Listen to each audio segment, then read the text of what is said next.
Bahkan Nabi mengatakan, Anda akan bersama orang yang Anda cintai. Silahkan. Di akhirat bersama orang yang Anda cintai. Anda mengikuti Nabi, mencintai Nabi, Anda bersama Nabi. Masya Allah. Anda suka dengan orang yang menentang Nabi, suka dengan orang yang mencela Al-Quran, silahkan pilih dia, nanti di akhirat bersama dia. Satu kuali bersamaan. Saya memberi contoh, tidak menyebut orang. Hati-hati, jangan menafsirkan hal tertentu, gitu kan? Silahkan, nggak ada masalah, itu pilihan Anda. Itu pilihan Anda. Tapi di sini, orang yang dekat dengan Nabi, ikuti petunjuk Nabi, Masya Allah, dicintai oleh Allah, diampuni dosanya, dan cepat masuk ke dalam surga. Jadi kalau antum ingin cepat masuk ke dalam surga, maka kita harus keluarkan semua tuntunan Nabi ini. Dan bahkan dipuji oleh Allah Subhanahu wa taala seperti halnya diabadikan di Quran surah 59 ayat 9 sampai 10 itu. Masya Allah. Wa yu'thiruna 'ala anfusihim walau kana bihim khasasah.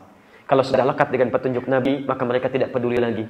Ya, maksud tidak peduli itu maksudnya lebih mementingkan yang penting-penting menurut Nabi dan penting menurut Allah sebelumnya dibandingkan dengan penting menurut mereka. Bahkan mereka punya makanan, orang lain butuh makanan, mengutamakan orang lain lebih penting dibandingkan diri sendiri. Maka diberikan kepada orang lain, sekalipun dirinya membutuhkan. Cukup ambil sedikit kebutuhannya, yang lain diberikan kepada orang lain. Maka tidak sedikit orang-orang yang telah belajar dari Nabi, Masya Allah. Tiba-tiba yang keras lembut hatinya. Orang yang pelit jadi orang paling dermawan.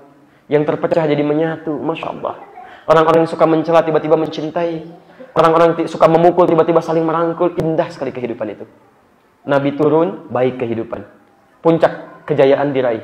Romawi ditaklukkan. Persia nggak ada apa-apanya. Muncul peradaban. Yang jadi masalah ketika orang mulai meninggalkan Quran, menjauhi hadis. Maka terjauhlah kemudian dari kejayaan itu. Hancurlah kemudian kehidupannya. Muncul banyak masalah dalam kehidupan. Maka kita butuh kembali untuk mempelajari petunjuk ini lagi. Kenapa penting kita pelajari dengan benar? Karena sekarang banyak semangat belajar Al-Quran, belajar sunnah, ikut petunjuk Nabi. Tapi saya perhatikan ada hasil yang tidak sama dengan orang-orang yang belajar di madrasah Nabi. Silahkan cek. Orang yang belajar dari Nabi dulu, maaf, yang keras jadi lembut. Yang terpecah jadi menyatu. Yang mencela jadi mencintai. Yang memukul jadi merangkul. Kemudian ada sekarang orang semangat untuk belajar Al-Quran, belajar sunnah, mengikuti Nabi. Tapi kenapa hasilnya beda dengan zaman dulu?